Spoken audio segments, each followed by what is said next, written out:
Hola, sean bienvenidos a un nuevo video a su canal favorito, donde vamos a estar reaccionando a los casos más perturbadores de México. Este video le pertenece al canal Alex PH. Yo soy el Rey Luis López y esto es Su Majestad.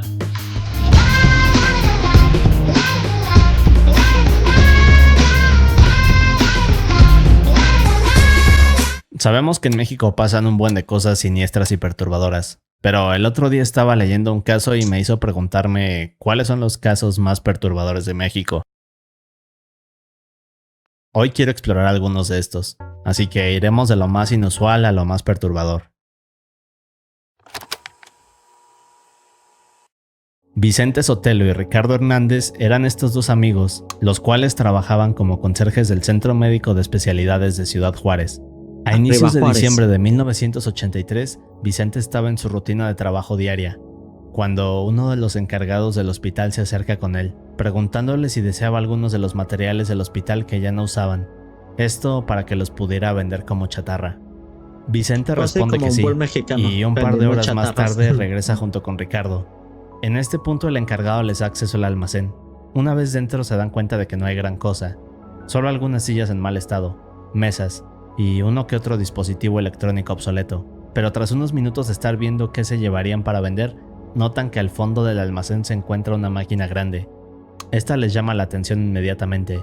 Bien, pues Vicente y Ricardo deciden que esta será la cosa que venderán, así que la toman y la intentan cargar. Solo que esta era demasiado pesada, por lo que deciden ir por más herramientas y minutos después regresan para desarmarla parte por parte. Solo que aquí ocurre algo curioso. Luego de quitar varias piezas se encuentran con un cilindro de hierro de tamaño mediano. En realidad este pesaba alrededor de 100 kilos. Tanto Vicente como Ricardo estaban sorprendidos del peso de este cilindro, pero se dan cuenta que quizás es el objeto más valioso de esta máquina. En este punto lo toman con cuidado, pero mientras maniobran para desmontarlo a uno de los dos se le resbala, y al golpear el suelo una sección de este cilindro se fragmenta. Luego de esto un líquido azul comienza a salir. Así que, para no hacer un desastre, envuelven al cilindro en una manta y lo hacen a un lado mientras siguen viendo si hay algunas otras cosas que puedan llevarse. Un par de horas después ambos salen del hospital.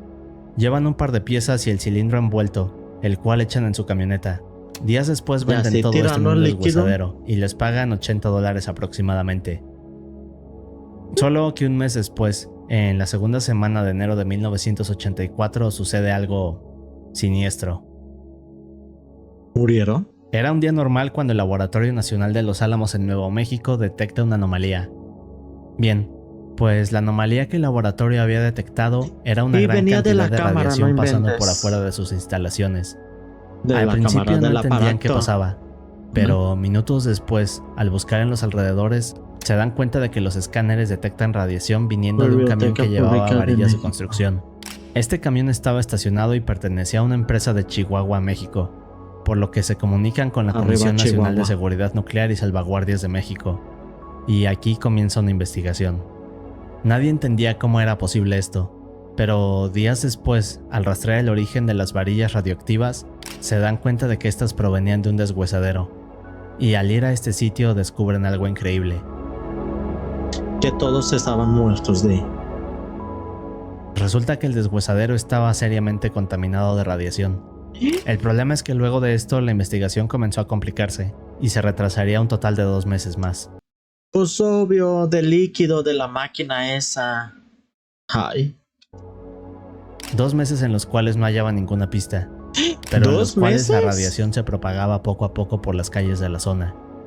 Ahora, para que tengamos una idea, es como si fueras a un hospital y te tomaras alrededor de 100,000 radiografías. Durante los siguientes meses muchas personas comenzaron a mostrar síntomas como fatiga, náuseas, desmayo, y varios años después vendrían enfermedades mortales como el cáncer. El gobierno estaba frustrado porque no lograban entender qué estaba pasando, pero tras varias pruebas y análisis detectaron que el origen de la radiación del deshuesadero provenía de una camioneta. Esta camioneta estaba estacionada y abandonada a varias calles de distancia. Pero una vez que las autoridades la encontraron, se dieron cuenta que al interior había fragmentos contaminados. Esta camioneta pertenecía a Vicente. Cuando van a buscarlo y le preguntan cómo es que su camioneta tenía estos niveles de radiación, Vicente explica que había traído una máquina del hospital unos meses atrás. Obvio. Ahora, Resulta que ese día que Vicente y Ricardo tiraron ese cilindro de hierro, la sustancia azul que salía de él era en realidad cobalto 60, un elemento altamente radioactivo y mortal, y el cual habían tirado por todas las calles de la ciudad. Pero eso no es todo. Cuando vendieron este cilindro de hierro como chatarra, este fue deshecho y luego usado para fabricar materiales de construcción, justo como las varillas que transportaba aquel camión. Al día de hoy no se sabe cuántos hogares y edificios fueron afectados por esto, pero se dice que incluso construcciones importantes de México fueron creadas con estos materiales radioactivos, y en todos estos años el gobierno no sabe dónde están exactamente estas piezas. Actualmente existe un cementerio radioactivo donde se tiraron todas estas piezas contaminadas, y durante los siguientes años también se intentó descontaminar la zona. Lamentablemente más de 4,000 personas fueron afectadas por todo esto, aunque se dice que podrían ser más. Y en el caso de Vicente y Ricardo, no se sabe qué pasó con ellos. Únicamente sabemos que meses después fueron afectados por esta radiación. Sin duda uno de los casos más perturbadores de México, pero el siguiente es igual o mucho peor. Durante 2009 en un hotel de Monterrey sucedió un evento que al día de hoy no parece tener explicaciones, pero que además ha dejado a muchos pensando que detrás en realidad sucedía algo más siniestro. Todo este tiempo vivo tocando.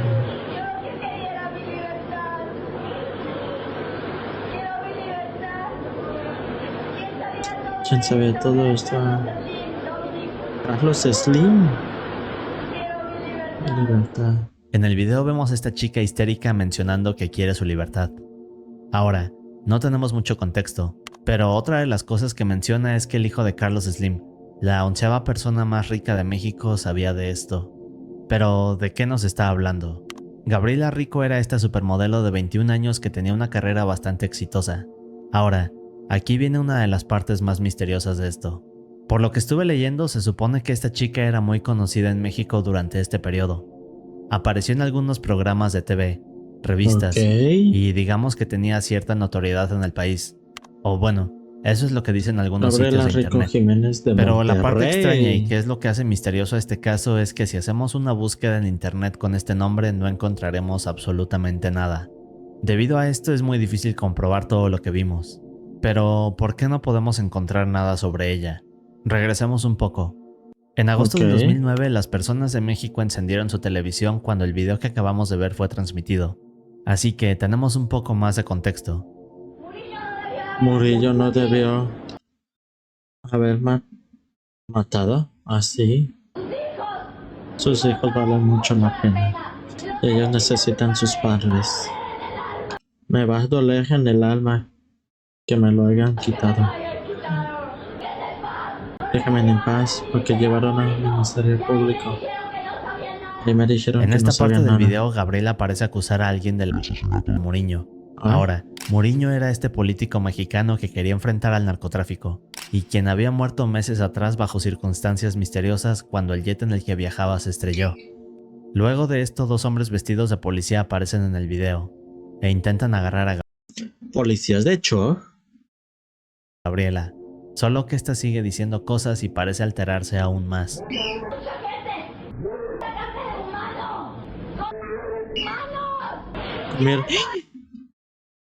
¿Comieron humanos?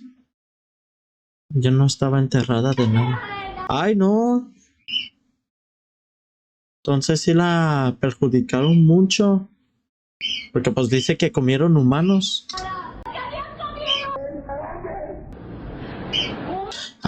Ay, disculpen, mi pájaro gritando. Y yo acá todo ya asustado.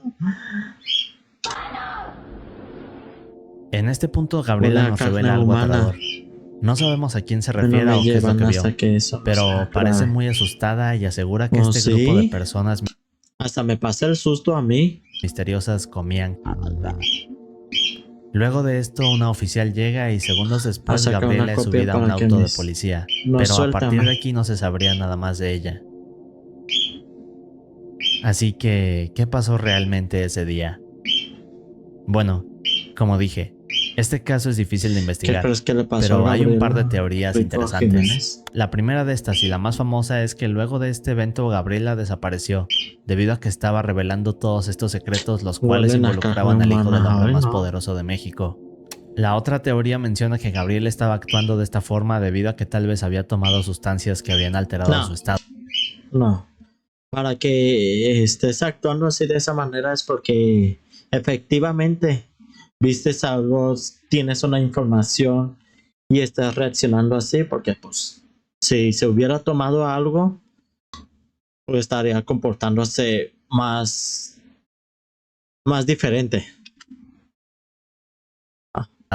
Pero ¿cuál de estas dos podría ser cierta? Bueno, en realidad es difícil saberlo. Pero la parte más extraña de este caso es que luego de esto Gabriela fue considerada como una persona desaparecida.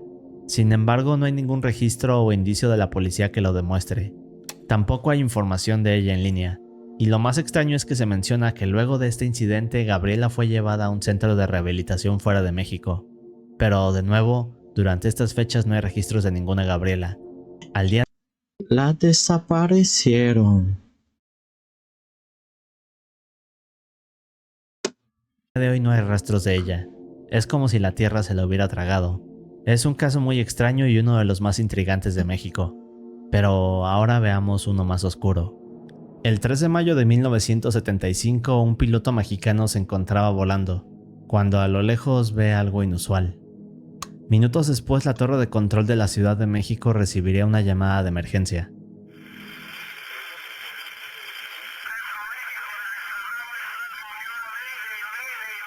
Mayday, Mayday, Mayday. Adelante está. ¿Cuál es su emergencia? En la llamada escuchamos a Carlos Antonio de los Santos. El piloto se encontraba en grandes problemas, y más tarde esto se convertiría en uno de los casos paranormales más extraños de México. Ahora, para entender mejor lo que sucedió, regresemos minutos antes. Carlos llevaba alrededor de una hora volando sobre Morelos rumbo a la Ciudad de México, cuando comienza a sentirse extraño. Es difícil de explicar, pero más tarde Carlos diría que se sentía como si algo le estuviera observando, a pesar de estar solo a más de 3000 metros en el aire.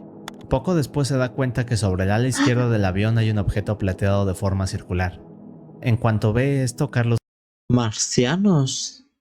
Los marcianos llegaron ya.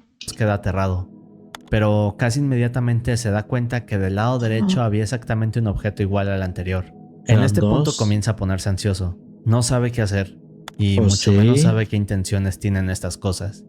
Pero mientras intenta pensar qué hacer o intentar saber quién está detrás de esto, se da cuenta que a varios metros de distancia otro objeto igual viene volando con una velocidad increíble.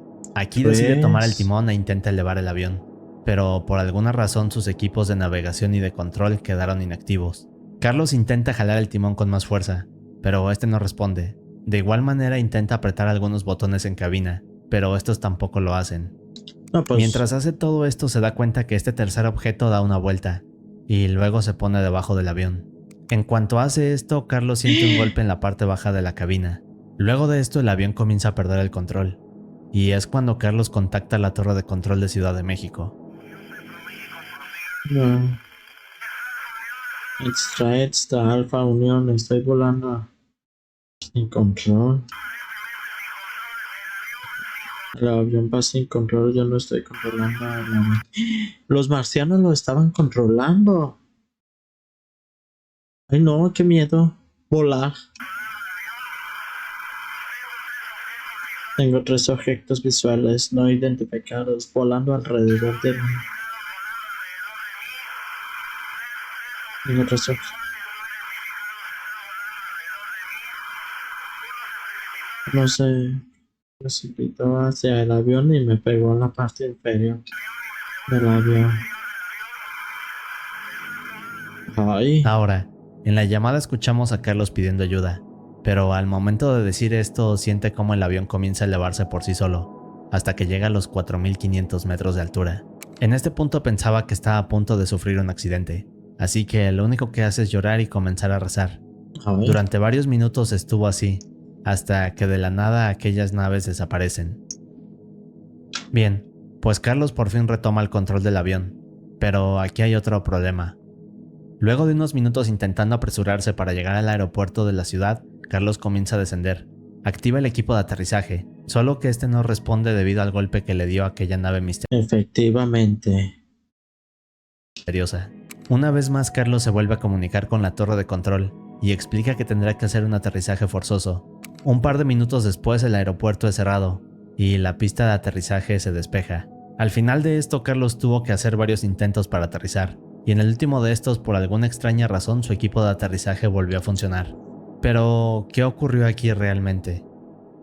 Bueno, la única teoría hasta la fecha es que Carlos estaba tan nervioso por el clima que comenzó a alucinar. No. Pero eso no explica cómo es que el avión tenía un golpe en la parte baja, y cómo es que su equipo de aterrizaje mostraba fallas. Además, luego de esto se le hicieron pruebas psicológicas, pero estas no mostraron nada. Es decir que ese día Carlos estaba completamente normal. Es uno de los casos de ovnis más extraños, pero el siguiente... Oh, sí, lo estaban analizando. ¿Qué habrá sido? Ay, no. siguiente es uno de los más misteriosos. Este caso es uno que siempre me ha dejado pensando y de los más inusuales que he leído. Ahora, todo comienza en la década de los 80s. Jacobo era este científico mexicano que estudiaba la conciencia observando el funcionamiento del cerebro. Pero no solo eso, Jacobo. sino que era una persona curiosa y su historia es intrigante. El problema es que algo misterioso ocurrió, y al día de hoy permanece como uno de los casos más inquietantes de México. Pero para que tengamos contexto, vayamos hacia atrás. Por favor. Jacobo Greenberg nació en 1946. 10 años más tarde su madre falleció a causa de un tumor cerebral. Así que esto hizo que desde pequeño se interesara por el estudio del cerebro y uno que otro tema paranormal. Años más tarde Jacobo estudiaría psicología en una de las universidades más grandes y conocidas de México. Y un par de años después se iría a Nueva York para especializarse en el tema de efectos electrofisiológicos de estímulos en el cerebro humano. Pero bien. en palabras más simples, Jacobo quería aprender más sobre cómo es que el cerebro interpreta diferentes situaciones o impulsos y cómo éstas afectan en los sentimientos o emociones. En fin, durante los 70s y 80s Jacobo era reconocido. Aquí comienza a fundar varios laboratorios de psicofisiología en diferentes universidades prestigiosas de México. Además también funda el Instituto Nacional para el Estudio de la Conciencia y el Consejo Nacional de Ciencia y Tecnología. En otras palabras, Jacobo era una persona muy importante en el campo psicológico del país. Ahora, Jacobo también había escrito alrededor de 54 libros que intentaban explicar la magia a través de la ciencia, por lo que comenzó a interesarse en temas espirituales y paranormales. Esto hizo que más adelante fuera apodado el Einstein de la conciencia. Solo que durante un viaje las cosas comenzaron a cambiar. Bien, pues Jacobo fue a Israel donde consiguió un trabajo en una comuna agrícola. Aquí conocería a un espiritista inglés. Este le mostraría cómo jugar a la Ouija. En este momento Jacobo había quedado fascinado con el tema, por lo que decidió explorarlo aún más. Poco tiempo después comenzó a escribir sobre chamanismo y brujería, y unos años después conoce a Pachita, una curandera mexicana la cual era considerada milagrosa. Ahora, los milagros que hacía Pachita eran bastante curiosos. Esta era conocida por realizar trasplantes de forma milagrosa, es decir, de alguna manera esta mujer podía generar órganos de la nada. De hecho, uno de los casos mejor documentado es el de Alejandro Jodorowsky, uno de los cineastas chilenos más grandes de la época. Hay un libro que explica todo lo que Pachita le enseñó, y cómo es que lo operó de esta forma mágica. Pero regresemos al tema. Ay, no, Jacobo estaba ya me está asustando. Ya me está asustando. intrigado por Pachita, así que al estar con ella y estudiar sus métodos y conocimientos comenzó a escribir más libros, hasta que años después lanzó algo llamado la teoría sintérgica. Y aquí es cuando esta historia se vuelve oscura. En esencia, la teoría sintérgica dice que nuestro cerebro actúa como un proyector de cine, creando la realidad que vemos al interactuar con un campo de energía. Digamos que es como si no percibiéramos la realidad verdadera. En fin, luego de esto Jacobo comenzó a recibir más fama en la comunidad científica, pero muchos no estaban de acuerdo con la mezcla de sus estudios, ya que estos involucraban todo lo que vimos. En este punto Jacobo había creado bastante polémica, pero aún así era aceptado por varios científicos y personas de gran poder. Así que avancemos más, hacia el 12 de diciembre de 1994. La esposa de Jacobo había organizado esta gran fiesta de cumpleaños.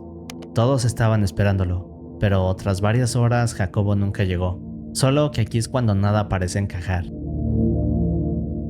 Luego de reportarlo como desaparecido comenzaron las investigaciones.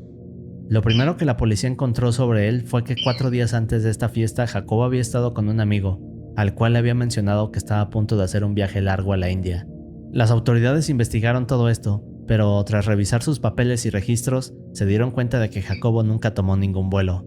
Incluso al preguntarle a su esposa, esta dijo que no sabía nada acerca de este viaje, y que Jacobo nunca lo mencionó. Lo peor de todo esto es que luego de meses y años, la desaparición de Jacobo no ha sido resuelta. No se han encontrado más pistas. Es como si la tierra se le hubiera tragado.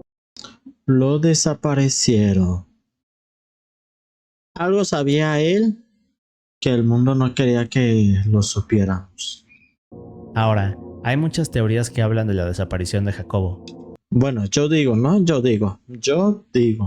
Pero una de las más creíbles dice que su esposa fue responsable. El problema con esto es que las autoridades nunca encontraron ninguna evidencia que pudiera conectarla. Otra teoría dice que Jacobo estaba explorando temas que podrían cambiar el cambio psicológico y afectar al campo de la medicina en general. Así que personas muy poderosas simplemente decidieron desaparecerlo. Obvio. Pero lo más extraño y perturbante de todo este caso es que días antes de desaparecer, Jacobo había ido con su hermano Jerry. Al despedirse le dijo: "Si algo me pasa, cuento contigo". Por más de 30 años la desaparición de Jacobo ha permanecido como uno de los misterios más grandes de México. Pero el siguiente caso también es misterioso. Andrés Alejandro Palomeque, o mejor conocido como Abismo Negro, era este luchador mexicano que hizo su debut en 1987. Ok, por ahí había oído algo de este tema, el Abismo Negro, que, para mí se me hace así como que... Fue un gran personaje dentro de la empresa de lucha AAA. La ruda. No te creas. Se presentaba como el mejor rudo, y en muchos de sus shows era reconocido porque salía con un encendedor para hacer su acto de lanzallamas. De hecho, era tan querido y reconocido que no solo participaba en estos eventos de lucha, sino que además era llamado para participar en los programas más vistos de la televisión mexicana. Así que, en otras palabras, era una de las figuras de la lucha libre más icónicas del país. Después de la Parca. Durante este tiempo Abismo Negro gozaba de toda esta fama y éxito. El problema es que de la nada su historia se volvió oscura y terminó en algo terrible. Pero, ¿qué fue lo que ocurrió? La fecha es 12 de marzo del 2009.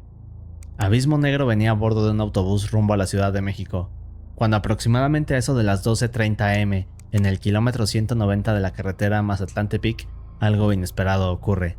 Poco después, a eso de las 2 am, todos a bordo del autobús comenzaron a asustarse, cuando Abismo Negro comenzó a gritarle al chofer que se detuviera. Ahora, nadie entendía qué pasaba, pero Abismo Negro se alteró tanto que el chofer tuvo que detenerse. En este punto Abismo Negro intenta bajar del autobús. Sus compañeros le explicaban que no debía bajar, ya que estaba en un sitio peligroso a altas horas de la noche. Oh sí, en medio de la carretera, a oscuras, a las 2 de la mañana. Sí. Pero aún así Abismo Negro no hacía caso, así que sin importarle nada se baja, y todos lo ven desaparecer a lo lejos entre el bosque. Ay, no. Luego de esto nadie volvió a saber más de él, y aquí es donde todo comienza a ponerse inquietante. Durante las siguientes horas nadie supo nada de él, pero minutos después el promotor del luchador, Vicente Martínez, recibe una llamada de la esposa de Abismo. Esta le comienza a explicar a Vicente que apenas hace unos minutos recibió un mensaje de su esposo, el cual le decía estar perdido en un cerro. Vicente intentaba calmarla y explicarle todo lo que había ocurrido, así que al colgar... ¿Pero por qué lo dejaron irse solo? También. Porque de que, no, o tomarlo fuerzas. La llamada inmediatamente llamó a la policía. Luego de esto iniciaría una búsqueda por el bosque. Desgraciadamente, horas después, en la mañana del sábado, encuentran su cuerpo en un río. Ahora, en realidad Abismo Negro no estaba en un cerro como le había dicho su esposa, sino que más bien este había atravesado por un terreno peligroso cerca de la carretera, hasta hacerse paso a un barranco. Al ser de noche, el luchador no podía ver hacia dónde caminaba, así que poco a poco se acercó a este barranco. ¿Pero por qué se salió del camión? Es lo que no entiendo. ¿Por qué hizo eso? Hasta que finalmente cayó en un abismo donde sería arrastrado por el río. Abismo. Igual que por su nombre de luchador. Solo que hay otra cosa más acerca de este evento, y en mi opinión esto es lo que lo hace aún más siniestro. Pero para eso debemos regresar unos meses atrás. Ay, me asustó. Abismo Negro, como ya dijimos, gozaba de toda esta fama y éxito. Solo que detrás del escenario el luchador estaba en realidad aterrado. Había un suceso que se repetía una y otra vez en su vida. Bien, lo que Abismo Negro mencionaba en ocasiones a los que lo rodeaban era que de vez en cuando el diablo se le aparecía. Ay, Empezó a ver al diablo. Y empecé para del camión en la madrugada y en el espesor de la noche y le dice al chofer que anda el diablo en el camión. Se orilla, le exige que abren la puerta y Andrés se va corriendo. Madre mía. Ahora, como escuchamos esa noche del incidente, Abismo estaba... entonces era porque el diablo estaba en el camión. Ay, por eso se corrió. Ay, no. ya estaba secando que... normal, hasta que de pronto comenzó a gritarle a todos dentro del camión que se detuvieran, porque el diablo estaba adentro. Al día de hoy este caso es considerado uno de los más misteriosos de México. Algunos dicen que esto se debe a que el luchador abusaba de sustancias, solo que hay un problema con esto, porque Abismo Negro había entrado meses atrás a un programa de rehabilitación, e incluso se había vuelto muy religioso. Otra de las cosas que se dice acerca de este incidente es que esto se debió a que el luchador usaba sustancias para alterar su rendimiento atlético, pero nuevamente sus compañeros aseguran que ese día Abismo Negro estaba actuando normal, y de un segundo a otro comenzó a alterarse, hasta que finalmente se perdió en la carretera. Ay, Pero no. lo que hace más raro a todo esto es que días después de las autopsias, estas no revelaron ninguna sustancia en el cuerpo del luchador. La causa de muerte fue ahogamiento. Así que, ¿qué fue realmente lo que pasó con el luchador aquella noche? Pues sí. ¿Fue un accidente? ¿O en verdad había algo con Abismo Negro en el camión ese día? Y el siguiente caso de estos me perturba Ay, no, ya no quiero continuar. Oh, tengo miedo ya. aún más. Uno de los casos más perturbadores que vimos tiempo atrás fue el del locutor Juan Ramón Sáenz. Bien, pues este siguiente caso se asemeja en algunas cosas y es uno que ha dejado pensando a gran parte de México.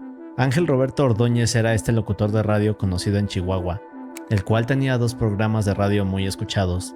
Ambos estaban dirigidos a audiencias jóvenes, pero el segundo de estos, llamado Hotline, consistía en atender llamadas y hablar de temas del día a día.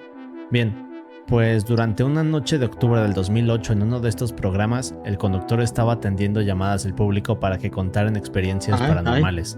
Cuando de pronto atiende una de estas llamadas y al otro lado hay una mujer. Que se me anda cayendo el micrófono. Buenas noches, Ángel. Así es, buenas noches. ¿Con quién tengo el gusto? Pues no quisiera darte mi nombre, pero pues bueno, soy la señora Victoria. Señora Victoria, buenas noches. Cuénteme. ¿Usted tiene algo que contarnos en esta noche de Halloween? ¿Alguna historia de terror conocida?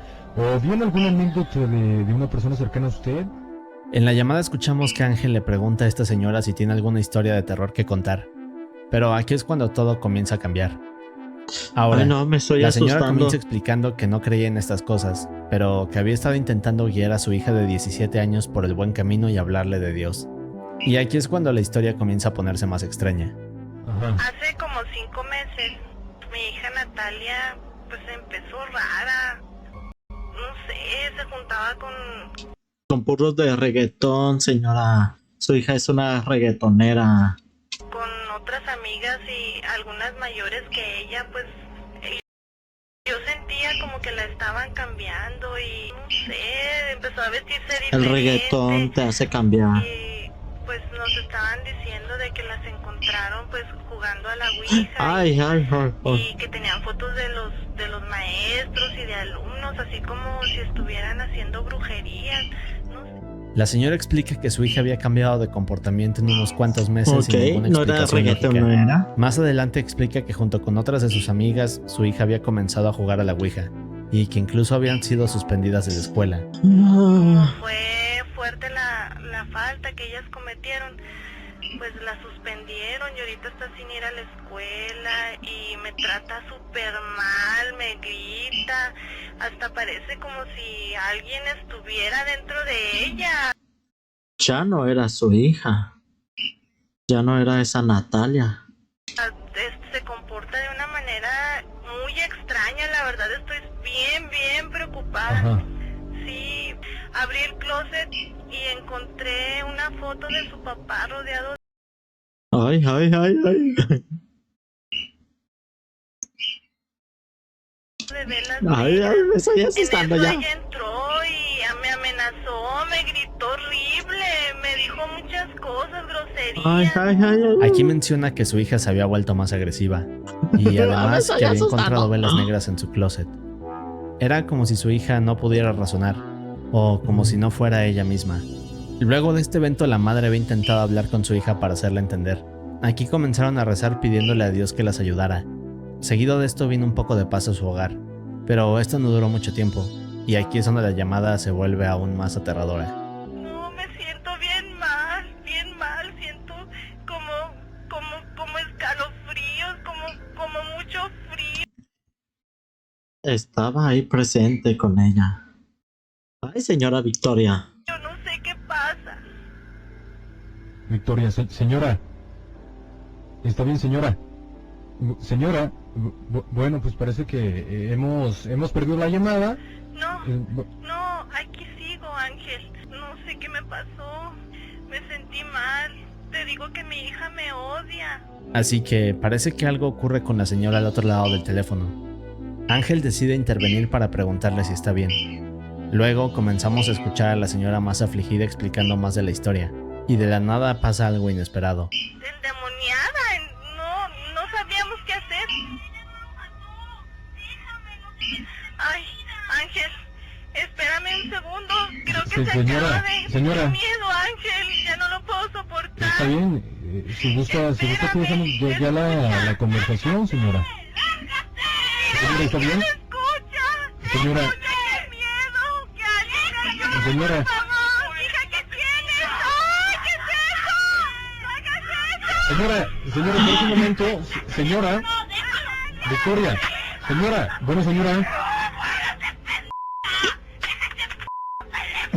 señora, ¿está bien? Señora. Dejo tú y todos los que escuchan van a morir.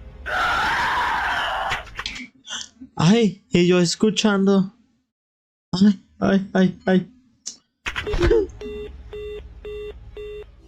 Y aquí es cuando de la nada escuchamos a la Ay, hija de ay, esta ay, señora ay. gritando y aparentemente agrediéndola. Ahora, Ángel se encuentra confundido con esta situación y al intentar preguntar si todo está bien, Pues sí. lo único que se alcanza a escuchar es que le dicen que se va a morir. Luego de esto no se sabe qué ocurrió con la madre e hija de aquella llamada, pero lo que sí sabemos es que a partir de este punto la vida de Ángel comenzó a alterarse. Ahora, quienes lo rodeaban aseguran que luego de este suceso el locutor comenzó a crear programas más oscuros y el humor que lo caracterizaba fue disminuyendo. Era como si algo lo hubiera cambiado de la noche a la mañana, pero las cosas en su vida irían cada vez peor. Durante el siguiente año y medio Ángel tuvo una vida tranquila, por así decirlo, y durante 2010 conoció a una chica llamada María Isabel. Durante los siguientes meses los chicos tendrían una relación, pero los padres de María se opondrían debido a que Ángel tenía 21 años de edad, mientras que su hija tenía 15. Ah, no, Y no pues sí. solo era el tema de la edad, sino que Asalta cunas hasta todavía. Ángel tenía un comportamiento tóxico con ella. En varias Ay, les juro que mi corazón está así como de que pum, pum, pum, pum. ocasiones se revisaba el teléfono. Si no estaba con ella, le marcaba para saber dónde se encontraba. Y todo esto estallaría luego de 5 meses de relación, cuando María decidió dejarlo. Aquí los programas de Ángel comenzaron a cambiar de temática. Esta vez hablaba de despecho, y usaba su relación para crear segmentos ofensivos hacia las mujeres. De igual Los periódicos no sirven ni para limpiar los vidrios. forma en porque Twitter podemos ver evidencias de esto. color Pero amarillo. tiempo después puso este tweet que dice: hoy trataremos un tema interesante. ¿En verdad existe aquella frase hasta que la muerte nos separe? Seguido de esto vendría un sketch, y al final de este Ángel se despediría diciendo: ¿ustedes creen en el amor eterno? Yo no, A mí solo me duró 5 meses, ya me cortaron. Alguien me dijo loco y hoy voy a disfrutar de esa locura. Estaba adolorido. Así que terminando este programa ocurriría un suceso terrible. Luego de esto, Ángel fue a la escuela donde estudiaba María. Al verla salir, este la obligó a irse con él. Una vez con ella le preguntaría el motivo por el cual lo había dejado, pero María no quería darle explicaciones y solo le decía que la dejara en paz. Pues sí. No vamos a entrar en muchos detalles, pero digamos que Ángel comenzó a volverse loco en este punto y hacerle una serie de cosas que, bueno, YouTube no me permite mencionar. Una vez que Ángel acabó con sus actos, María ya no respondía. Luego Ángel La terminó. volvió a hacer cosas aún peores. Y minutos después llamaría a la policía antes de intentar su... En Ay. poco tiempo llegaron los oficiales y se lo llevaron a un hospital. Pero horas más tarde Ángel comenzaría a actuar de manera extraña y agresiva. Todos en el sitio mencionaban que era como si no fuera él mismo. Y finalmente el 7 de septiembre del 2011, Ángel fue sentenciado a 30 Ahí decía 2010. años de cárcel. 30 Quienes han años. escuchado este caso aseguran que la llamada que Ángel recibió aquel día de octubre lo dejó maldito. Es un caso bastante creepy, pero el siguiente es aún peor. Ay. En 2003, una reportera llamada Lidia Cacho se encontraba investigando una historia que parecía ser demasiado siniestra. Tiempo después, unos hombres llegarían por ella y se la llevarían. Luego de esto, Lidia sería torturada y amenazada para obligarla a no decir nada sobre lo que había descubierto. Tiempo después, todo saldría a la luz y esta historia le daría la vuelta a todo México, convirtiéndose en uno de los casos más terribles y oscuros que se han visto. Pero demos unos pasos hacia atrás. Janzukar Kuri era este empresario exitoso que había llegado a México del Líbano muchos años atrás. Ahora, cuando Jan llegó a México era pobre, pero comenzaría un negocio de refrescos que le serviría para hacer dinero, y más tarde involucrarse en el tema de transportes, el cual a su vez lo ayudaría para crear un imperio de hoteles en las ciudades de Cancún y Acapulco. Al mismo tiempo que hizo todo esto fue rodeándose de personas muy poderosas de la política, como gobernadores, jueces, diputados, además de otros empresarios poderosos. Uno de estos empresarios era Kamel Nassif, otro libanés que también había llegado a México años atrás. Pero aquí sucede algo. Cuando Nassif y Ay, tienen caras de mafiosos hasta eso. Kuri se conocen, rápidamente se llevan bien, debido a su historia y las cosas que compartían como libaneses. Pero había algo más oscuro que ambos compartían. Bien, digamos que los dos tenían un gusto especial por... Ahora, no vamos a entrar en muchos detalles, pero luego de conocerse ambos crearon un negocio aún más perturbador. Este consistía en crear eventos privados donde solo asistían personas de mucho poder, y en estos eventos participaban... bueno, digamos que... y a estos les hacían todo tipo de cosas. Ahora, una de las personas que asistía constantemente a estos eventos era Mario Marín, gobernador de un estado de México, y quizás uno de los políticos más famosos de la época. Ni me suena. Bien, pues digamos que por años este negocio operaba sin problemas. Cada vez que algo estaba a punto de salir a la luz, Nassif y Kuri hacían uso de sus amistades políticas y se libraban de todo. Solo que años más tarde, en 2003, una chica la cual había sido obligada a participar en todo esto comenzó a hablar. Aquí fue cuando conoce a Lidia Cacho, y esta comienza a investigar. Durante un tiempo Lidia armó todas las pistas y comenzó a señalar a diferentes personas que participaban en esto. Poco tiempo después lanzaría este libro llamado Demonios del Edén, donde relataba todo con detalle. Ahora, al hacer esto, Nassif y Kuri estaban furiosos, pero Mario Marín, este gobernador que mencionamos antes, se puso aún peor. Así que cuando vio esto decidió intervenir. Poco después encerró a Lidia en una cárcel, donde fue torturada durante días, intentando hacer que se callara y que dijera que todo era una mentira. Pues sí, esta Lidia sabía mucho. Y como el expresidente no quería que no hablara mucho, boca cerrada, no entran moscas. Al bote a una periodista hija de p***. ¿Tú? Le dijo al director, me la pones con las locas y las tortilleras. ¿Qué pasó, mi gober precioso? Mi héroe chingado. No, a ti, tú eres el héroe de esta película, papá. Pues ya ayer le acabé de dar un pinche coscorón a esta vieja cabrón. Poco tiempo después Lidia sería liberada, pero durante muchos años sería amenazada y hostigada, al punto que abandonaría México. Pero adelantémonos al 2008. El caso había explotado un par de años antes. Era un tema bastante controversial debido a todas las personas involucradas, pero llamó la atención de otro periodista llamado Alejandro Almazán. Ahora, Alejandro reunió más información. Luego de esto salió a las calles de Acapulco, donde varios turistas de diferentes países le contaban a detalle cómo al comprar artesanías, algunos lugareños les ofrecían tener tiempo a solas. En poco tiempo Alejandro logró descubrir cómo funcionaba toda esta red y eventos privados, y luego escribiría un artículo llamado Acapulco Kids.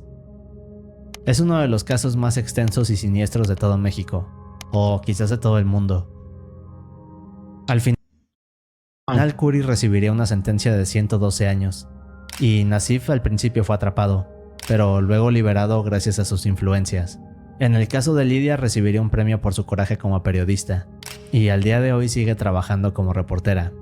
Y si quieres ver casos más siniestros, te recomiendo estos videos. Ay, pues sí, como todos los periodistas, corremos el riesgo de que nos manden a callar. Por eso tengan mucho cuidado allá afuera. Esto sería todo de mi parte. No olvides suscribirte y activar la campana para más contenido. Yo soy el Rey y nos vemos hasta la próxima. Ok, qué miedo. Creo que esta noche no voy a poder dormir. He dicho.